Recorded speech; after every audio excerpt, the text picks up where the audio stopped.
Hello and welcome to the recording for Block It Like It's Hot. I'm Amanda Adams. I am from H&I Workplace Furnishings. Many of you have probably been to some of my breakout sessions from CET Experience to CET Experience. So here we are bringing you everything you knew and didn't know about blocks. So without further ado, let's go ahead and get started. So just a little overview of what we're going to be going over in this are standard blocks as well as component blocks. Then we're going to get even deeper and talk about what I love to call Blockception. We're going to also talk about part tagging, best practices, as well as my tips and tricks. And I really look forward to hearing your tips and tricks as we get to the experience. So let's go ahead and jump right in. So standard blocks. A lot of times people can get confused about the types of outlines and things around their items in CET. So to create a standard block, the shortcut is Control B as in boy. This is really handy versus right-clicking it just to make sure that you do it quickly and every time. So groups are also something that you guys might have used sometimes, and we'll get to that here in a second. But blocks are really better than groups in my opinion, and we'll explain why here in just a second. So I talked about that in identifiable outline color. So here, what we're looking at in this screen is when you are in single select mode, which most of us tend to like to work in, your outlines will be purple around all of your items. When you are in multi-select mode, your outlines will be gold. So the shortcut key for that is S as in Sam. So that will toggle you between single and multi-select. And then you also have grouped items. So you can group items, and when they're grouped, you'll see them here in blue. So that's pretty much making multi-select a forced option, if you will. So if your chairs aren't snapping to your table and they don't move with it, you can group them together and then they will just stay kind of stuck together. So that is grouped objects. Then you have blocked items, which is the whole reason why you're here watching this recording. So blocked items will show as a single object when you are, regardless of whether you are in single select mode or multi-select mode. And that is what we see here. So we are showing the blocked objects. So all 5 of these objects, the table and the 4 chairs, blocked and then selected in single select mode. So you'll see that purple outline, but it kind of looks like it has a double outline to it. And that's how you'll know that this is a block.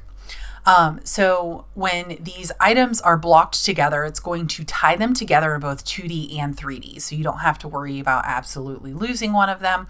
It also allows for faster workflow. So you can copy and paste these all over your drawing. It's going to reduce spec errors because let's say, oops, I accidentally made all of my left offices with a right-handed wardrobe and they weren't supposed to have that. I can simply jump into the block, edit that storage unit or whatever I'm needing to fix very quickly, hop back out, and all of the blocks in my drawing are going to follow that change. They're going to stay identical, just like twins. So it's easy to create favorites for use in other drawings when you're doing this. So let's say, you have this huge project, it's 10 floors worth of furniture, and you are not about to put 10 floors of furniture into one CET drawing. And if you are and you think that's okay, come chat with me because we need to talk, friend. Anyways, so it's really great for making favorites to use in other drawings. That way you can guarantee that they're at least the same as long as you've audited them all the way through. So common uses for blocks include offices. So that is probably the most common that I've seen used. I also like using them for things like huddle rooms, conference rooms. They're really handy for break areas, like what you see with these tables. So if you have multiple tables and you're copying them all over a cafe, that's really great. And then open offices. So open offices, it can get a little bit more complicated. And we'll talk about that here in a minute. And you'll see some of this once we get into CET. But then you also have the background will change when you are inside of a block. So many of you might have experienced this going through like different electrical modes and things like that, where the visuals change within CET. When you are inside of a standard block, that background in 2D will actually show blue, and you'll see this here in a little bit. So let's talk about component blocks. Component blocks are specifically used for workstations.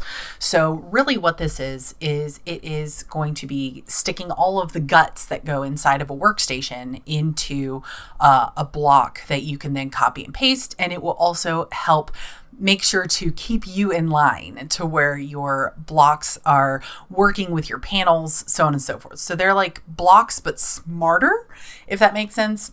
So with these, you'll create these by right-clicking or highlighting and right-clicking and going to create component block. This can be tricky sometimes depending on what is the item that you have primarily selected. I usually like to choose a work surface. And again, I'll show you those tips and tricks when we get into CET, because that will make a lot more sense. So again, these are used for workstations and systems products only. Creating a component block for an office or a chair or something is not going to do you any good, because this is going to be reading off of that panel data. So these are really easy to create typicals and standards for those large floor plates that you guys are working on. So again, that 10 floors of furniture, and they all have, maybe 4 different types of workstations. Just make these component blocks, copy and paste them all over the place, and you'll be ready to rock and roll, allowing that faster workflow as well as reduced spec errors. Like I said earlier, maybe you realize that all of your left-handed workstations have a file in them, and you were supposed to have a box file. You can jump into that component block, make that quick change, and then save it and keep on moving, and you'll know that all of your others are correct. So this is also great for using as favorites in other drawings. Again, those 10 floors, large plans that you guys are doing, these are going to come in handy. And then this also, as you can see, will show quick discrepancies on your panels. So let's talk about these screen clips that we have here. First of all, when you create a component block and you have it connected correctly, it's going to show like what we have in the bottom right here. You won't see any errors. You won't see any of that kind of stuff. It'll look normal. If you pull that component block away from the panels, you will see what we have in the top left, where it will show, CET will show a red outline of where those panels are supposed to be, as well as the widths of them. So you can see where those panel breaks are. When you have a discrepancy in those panel widths, you will see the outline in red, similar to we do here in the bottom left, where those outlines are showing that we have a break in the panels different from where the component block is, which is important because in this example, our bracketry wouldn't work and we would have to have different brackets in order to use those panels. So component blocks will kind of keep you in line. Now, the yellow ones are obviously not as angry. And if you guys have seen that, sometimes you're like, what the heck is this? So when you see that yellow outline around your panels, it means that there's a panel height discrepancy. And we'll take a look at that in CET to see how that works. But maybe you have one station that needs slightly lower panels, or maybe you have one station that needs higher panels in a pack, but it still uses the same guts, the same component block. So this is just CET's way of letting you know, hey, are you sure you meant to do this? And then if you did, you can obviously ignore the yellow. It's not going to prevent you from installing the product correctly unless you have overheads, obviously, but it's just CET's way of looking out for you. So the difference between those component blocks and regular blocks is when you step into that component block, the background will be pink instead of blue. So that is another dead giveaway when you're inside of a block, whether it is a component block or a standard block. So we will kind of get into some of that here once we jump into CET. So Blockception. Let's take everything that we just talked about and we're going to put it together into one. So this is really how I like making workstation typicals. You can also do blocks within blocks for things like your monitor arms and stuff like that. So this is, it's definitely blocks inside of component blocks inside of blocks. So if we were not already excited about blocks, now we really are. We're, using them like, blocks and making building things with them. So you can leverage the power of this as well as component blocks together to create workstation typicals. So what we see here is that we have a favorite that we've added into our component block. That is a block of the monitor arm, the monitors, the keyboard, and the mouse. And then we've made a component block on top of that for the workstations, for each individual the guts, if you will. I'm doing air quotes. You can't see that. And then you are making your 4-pack and then blocking that. So now this 4-pack is all blocked together as one entity. You can see the one rotation node kind of in the middle here in this screen clip. But this is going to streamline that work process for you. So we can also use these for in offices when you're adding guest chairs or task seating. So you can not only block the office itself, but you can put blocks inside of that are your guest chairs, or again, I love using it for accessories, monitor arms, keyboards, mice, things like that. It's really great for those. And then you can also use these to populate floor plates in a fraction of the time. So what would normally be like copy and pasting over all those individual parts and pieces of a workstation or of an office, you make a block and then you're copy and pasting the block. You don't have to worry about accidentally leaving behind parts or supports or electrical or anything along those lines. You just have it in the one block and it makes your life so much easier. So if you're not using blocks, you definitely should be. So let's go ahead and talk a little bit more about blocks and how part tagging works within blocks. So many of you might have come to any of my sessions about part tagging or seen me talk about part tagging.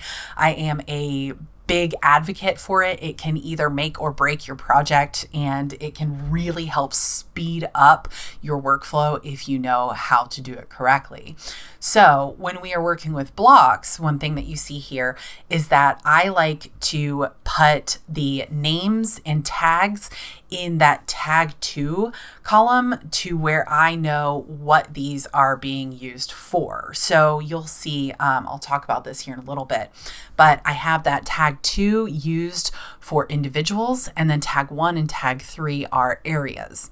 So you guys will see a little bit more how that works, but make sure when you are tagging within blocks that you tag at the base level of the object, because otherwise, if you, let's say we tagged these chairs for CH-1 and we tagged it inside the block, and then we wanted to include them in the WS-1, well, the tag on the inside where the block lives is what's going to override it. So they will override, the base level ones will override anything above it. And that'll make a little bit more sense once we get into CET. I know it's a little rough just looking at a PowerPoint slide right now. But so when this comes in handy, when you are doing your spec checks, your double checks, reducing the time that it's going to take to do those. So I can check one spec of CH-1 or one pack of WS-4. And I know that or WS-1, I know that all of those are going to match because it is a block. So it's going to really help you speed up time for checking your specs. So, that goes into what I use these tags for, which I kind of touched on already. Tag 1, I will usually use for the room tags because tag 1, pretty much most manufacturers will print this tag on your box. So in this example, I used 101-open office. I'll always put the number of the room first because the label only has so many characters. So you want to make sure that you get the most important, which is that room number on there for your installers. And then sometimes tag 2 will also print on your boxes, again, depending on the manufacturer. So that is why I always use tag 2 if there are any kind of A&D furniture tags. It also makes it really easy for the A&D firm to double check my specs because they're all tagged and sorted by that. And then we also have tag 3 that is used, or at least I use it for phasing or departments. So if you have a job where maybe there are 3 different departments paying for it, and you're going to have to break it out into 3 different proposals.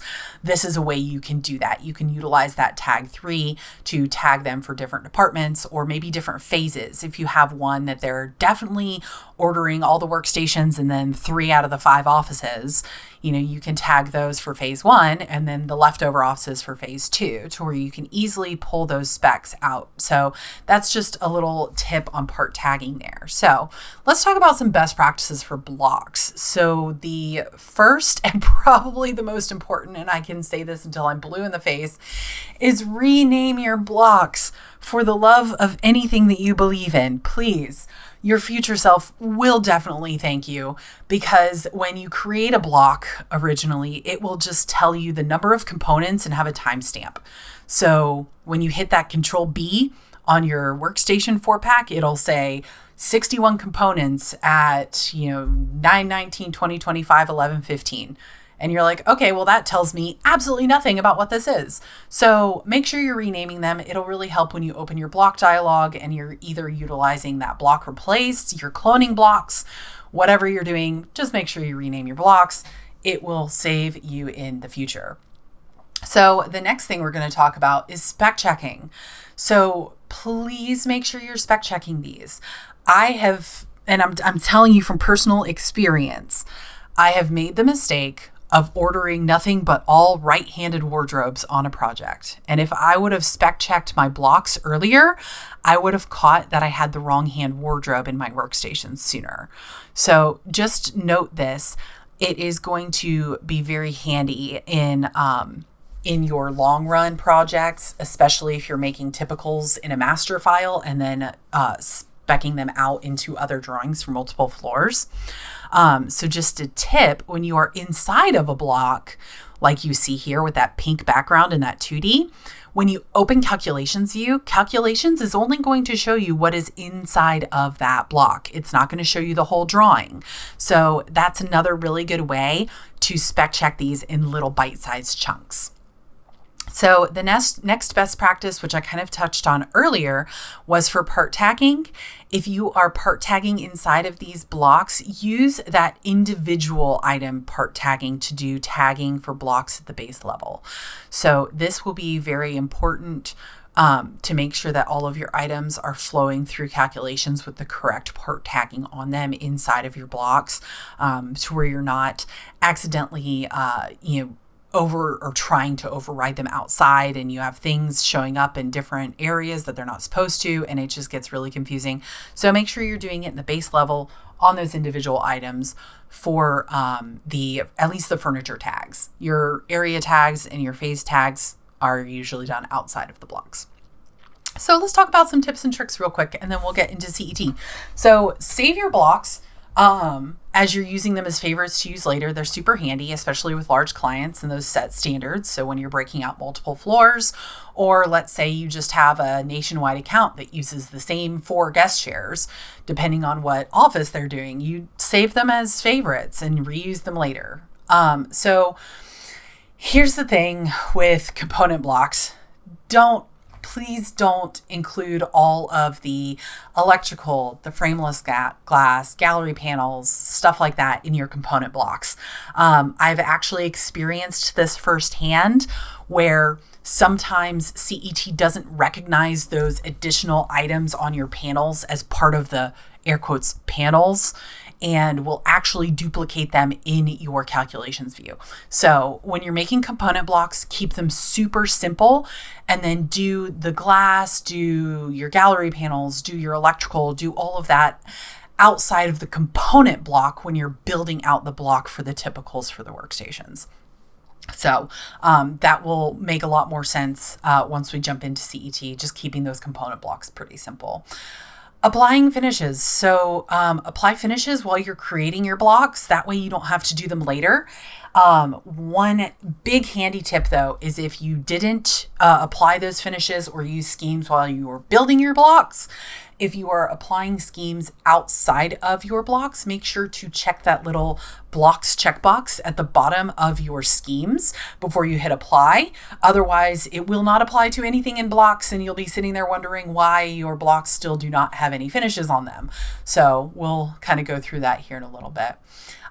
Put your seating or here your items in their own little blocks. So like when you have that CH-1 or CH-2, all of those little chairs, and then they're like, hey, we actually want to change what, CH-3 actually is.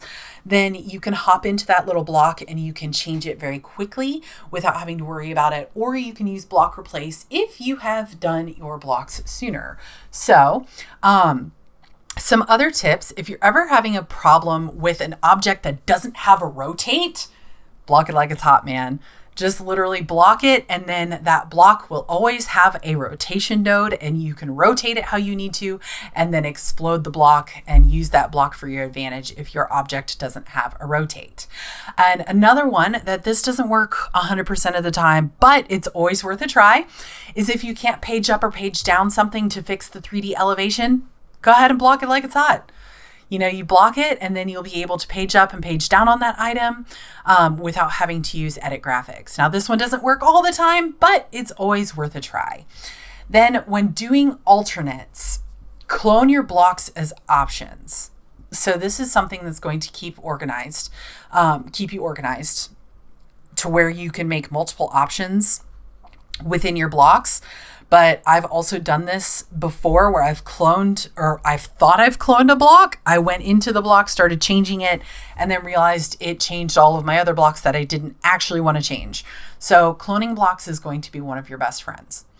And then rename your clones. Oh my gosh, who would have guessed? So when you right click clone block, it will actually have the same name and just have a quote clone 1 behind it. If you clone it again, it'll have clone 2. And then you'll have all these clones and you won't know what's actually what. So make sure you're renaming your clones and your future self will thank you. Be aware that blocks will also affect how your part tagging goes. And we'll see that here in a minute. If you guys use that color-coded part tagging for install drawings for your installers, that will make a lot more sense. So let's go ahead and get over to CET to actually see some of these in action. So I have a drawing here where I've started some workstations and an office, and we're going to go ahead and just see how we can make these into blocks. So I'm going to make my chairs into blocks here, and I'm just doing this by highlighting them. I'm holding down the control key.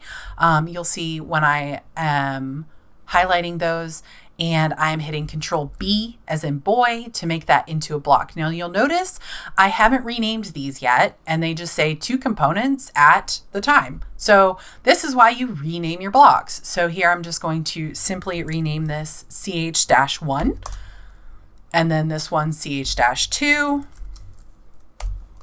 so on and so forth. If you don't like using hotkeys, you can also right click on these and go to create block, which it shows you the fast shortcut there for it. If you do it this way, you'll also be able to rename your blocks a little bit easier because it immediately pops open that block dialog where you can change it. So we're going to go ahead and finish making these blocks. So here, create block, and that is our CH-4. And see, I actually accidentally included CH-3 on the inside of CH-4. So I'm going to come in here and I'm going to grab that guy out of this block because we don't want him in that block. We want him in his own block. So sometimes it happens. It's pretty easy to fix. So I'm going to continue to do that here for the rest of my blocks. And this is going to be for offices. You'll almost always have a right and a left. I usually like to name mine based on where the return is on the user side. So I'm going to call this one left. And then we're going to do the same with our workstations down here. But I want to talk about the workstations just a little bit because I mentioned not putting anything fancy here. So you don't have to put your electrical and stuff in these. I have a right and a left broken out. And then I have my panels drawn over here for my 4-pack. So I have that all ready to go. So I'm going to actually start here. I'm right clicking and I'm going to create components block. Notice I right clicked on the work surface here. So we're going to create components block. We're going to rename it. This is WS-1 and it is a right. I'm going to call this because that's the side that my return is on the user side. And we're going to do the same thing here. Right click, create components block. And that is our WS-1 left. All right. So now we have all of our blocks pretty much started. So I'm going to close that block dialog. Now, here's a good way to test that you did your block correctly. First of all, you can jump into it and you'll see that background is pink, where if we jump into any of our other blocks over here that we created, it has that blue background. So that's how I know I'm already in a components block. So I can see here that this will have my panels, it will have my work surfaces and everything that I can select from and change. So I like to test these by pulling them away from the panels and making sure that those outlines there for where the panels are supposed to be turn red. So that's how I know that these are good. And then I'm going to simply add these over into my 4-pack that I've already drawn out. So we're going to pull this guy there. So we got that one done and we're going to do the same for this one. And now we have our 4-pack built. That was a lot faster than building all of the work surfaces separately, wouldn't you say? So from here, we're going to highlight this and create a block from that. And now this we're going to call 4-pack WS-1. So that way I can now copy and paste this all over my drawing, however I need to create all of those workstation typicals. Now, let's say I need to edit something like adding in a chair. So we're going to add in our CH-1 into our workstations. So we're going to double click on any of these. Now, let's say I've already gotten rid of those. I've made my workstations. I've gotten rid of my individual ones, right? So now I just need to come in here. I know I'm inside a block because I have that blue background into my components block. And then we're going to put our chairs in here. We have them in our blocks with their tags. So we are going to simply put that in our left workstation. So you'll see it populated here as well. And then we're going to add them to our right workstation. So now we have chairs in all of our workstations, and we only had to place 2 chairs. How easy was that? Versus having to place all 4 of them, then grab them, copy them over to the other one. Oh, that just gets to be so much work. Now, let's say that they decided they wanted a 6-pack of these. You're like, oh, okay. So what I would do is let's go ahead and copy over our workstations, right click, clone block. And then at first it looks like nothing happens. I will usually select another block and then click back on it. And now you see how it has clone 1. Well, we're going to turn this into a 6-pack really quick. So 6-pack. So we're renaming it. All right. And now we can come in here and I'm going to make sure to select that panel. And boom, easy as that. All I would have to do is fix my electrical if I have electrical running into this. But now I have a 6-pack cluster on top of my 4-pack cluster. So that is going to make my life so much easier when I have to make all of these typicals and populate an entire floor plan. Now, let's say we need to add chairs to our office typical. Okay, so we're going to use CH-3 and CH-2, copy those, and we're going to, oh, I forgot to copy them correctly. That happens sometimes. Control C. There we go. There we go. And now we're going to go ahead and place our chairs over here. And ta-da! So now we have our guest chairs and we have our task seating for our office. Now, all of a sudden, the Client decides, you know what, we don't really like these guest chairs with this. We want to use CH-4. So what I can do is I can come in here. I can open my block dialog. So we'll see that I have my CH-3s, and I want to replace these with CH-4. So I don't do this very often, so we're going to watch me struggle through this for a minute.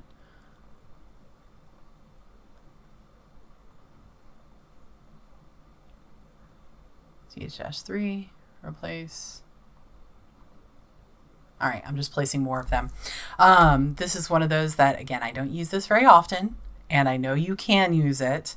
What I would do is I would literally just jump in and probably rename the block and change the chair.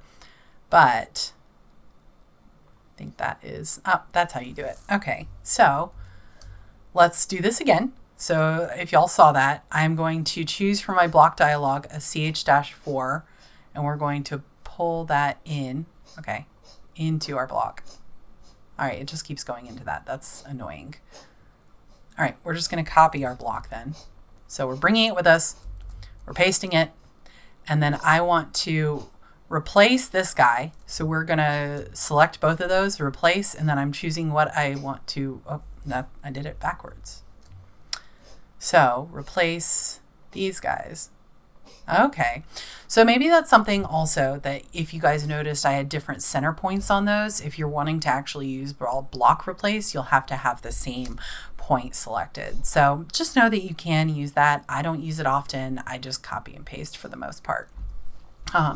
But that's a little example of how that works.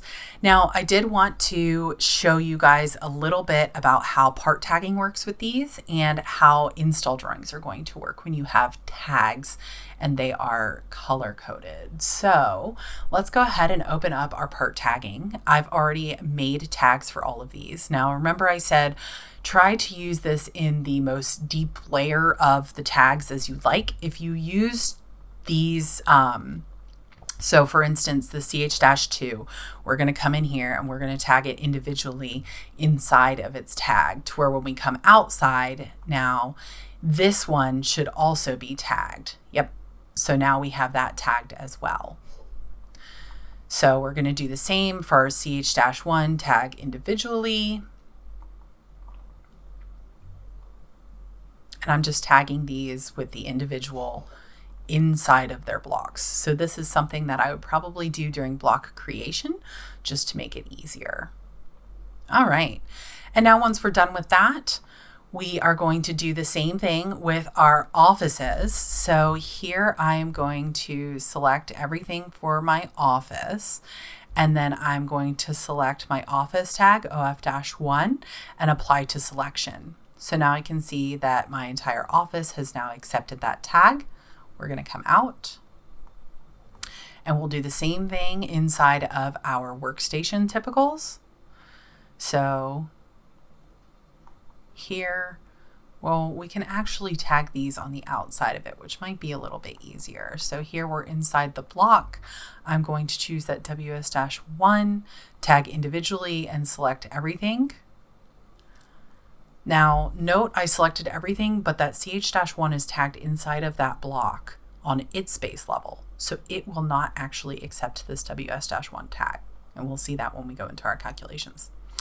So now that I have everything tagged, I'm actually going to change the color of my offices to where you can see that, and we'll change the color of our workstations so you can see that. So now that we have everything tagged, let's look at our calculations view. We'll pull that over here. So now you can see if we come over here and we sort it, we're going to sort it first by tag 2. Okay. Now notice it's still doing the part number over the tag. So all I need to do is move that up to sorting by tag 2, and then we're also going to group it by that instead. So we're going to group by tag 2. Scroll all the way down. You got to make the sound effects. You guys know me. So now that we have all of those tagged, we are in business. So all of our WS-1s are tagged and showing up, our office and all of our seating. So we're going to, now that we have verified that all of our tags are taken correctly in calculations, let's take a spin at pay-per-view so you guys can see that a little bit better. So we're going to go ahead and add our view clip. And you guys might have seen this in my episode, if you will, or my breakout session that I did on part tagging. But if you want to use that color fill for your part tags, this is important when it comes to blocks, because the blocks are going to color one color even if you have multiple things in there. So notice how he did those chairs. All of the chairs were a different color than the offices and the workstations. You'll see how this will work. So the first, we're going to apply our show part tagging colors filter. So as you can see, it is definitely very odd. I don't want to see the other colors here, so I'm also going to apply my black and white, but then I have to edit my black and white filter. So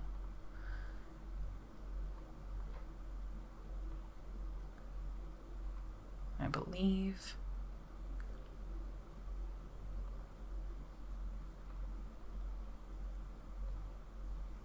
it usually takes me a minute to figure this out.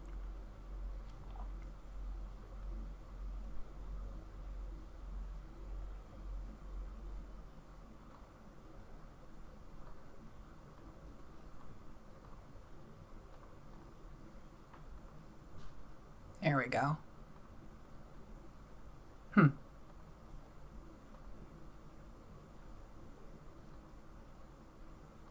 Very interesting. All right, well, we'll leave it at that.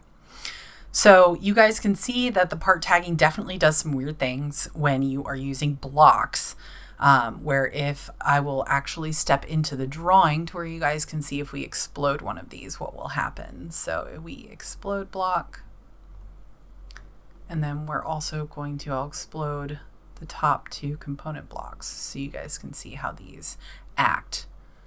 So now you can see when they're fully exploded, it is because we have the blocks tagged, the blocks are taking on that entire color. And then here in the typical, only the panels are taking on that because of how they were tagged. The chairs are taking on their part tagging. And then I don't think we have part tagging over here on this one at all. So that's why it's kind of showing up weird. So I would highly recommend, if you are doing part tagging and you need these colors and you are using blocks, please do a file save as on your drawing to explode the blocks and make sure that your tags are all tagged correctly or individually if you are doing something this in depth. That is one thing that I've asked Configura about, is if blocks are able to show the individual tags when you have them part tagged like that, but they have not yet. So that is maybe a feature request to go and vote for, or, see if that is something that is important to you if you are using blocks and also using part tagging for color coding your plans. So hopefully that made a lot of sense. I don't really have anything else for you guys here within the Blockception. You make sure you're renaming your blocks and make sure that you are saving them as favorites to reuse them later if you're working on those large jobs. But besides that, that is all I have for you guys. So as always, feel free to reach out to me if you have questions about blocks, if you have your own tips and tricks that you'd like to share. I'd love to hear it. I always learn something every single time I go to CETX, and this is just the icing on the cake to get to show my knowledge and share my knowledge with all of you. So this has been Block It Like It's Hot. Thanks again.